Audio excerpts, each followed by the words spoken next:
Hi guys, എന്തുണ്ട് വിശേഷം? ഇത് ചായ കഴിക്കൽ കഴിഞ്ഞു കേട്ടോ. നിങ്ങൾ ചായ കുടിച്ചോ? ഞാൻ ചായ കുടിച്ചു. ചായ കുടിച്ചില്ല, പിന്നെ എനിക്ക് ചിലപ്പോൾ ഇതാണ് ആര്യ വന്നിട്ട് തന്നെ വെറുതെ ടയേർഡായിരുന്നു. എനിക്കിന്ന് വീഡിയോ എടുക്കാനൊരു സുഖമല്ല. എന്നാലും വെറുതെ എല്ലാവരോടും അഭിപ്രായം പറയണമെന്ന് തോന്നുന്നു. പിന്നെ എന്തൊക്കെയുണ്ട്, എല്ലാവരും ഫുഡ് കഴിച്ചോ? ഫുഡ് കഴിച്ചിട്ടില്ലേ?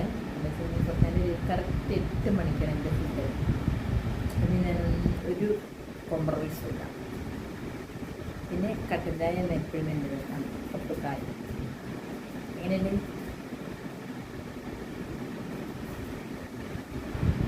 നിങ്ങൾ കഴിച്ചോ? ഹായ്, നിങ്ങൾ എന്തെല്ലാം ഫുഡ് ഉണ്ടാക്കിയത്? ഞാൻ എന്നെ ഫുഡ് ഉണ്ടാക്കിയെന്നറിയോ? ചോറുണ്ടാക്കി, പിന്നെ കായ, നമ്മുടെ ഒരു കായല്ലേ നാട്ടിലൊക്കെ ഒരു പൊന്തങ്കായ, ഞങ്ങളതിലൊക്കെ പൊന്തങ്കായ എന്ന് പറയും. ആ പൊന്തങ്കായാണ് ഉണ്ടാക്കിയത്. അതുണ്ടായി. നിങ്ങളെന്താ ഉണ്ടാക്കി? അതെങ്ങനെ ഉണ്ടാക്കുന്നുള്ള എനിക്ക് ശരിക്കും കുക്കിങ്ങൊന്നും അറിയില്ല, എന്നാലും ഒരു തട്ടിക്കൂട്ട് പരിപാടി. അത്രയേ ഉള്ളൂ. ബൈ.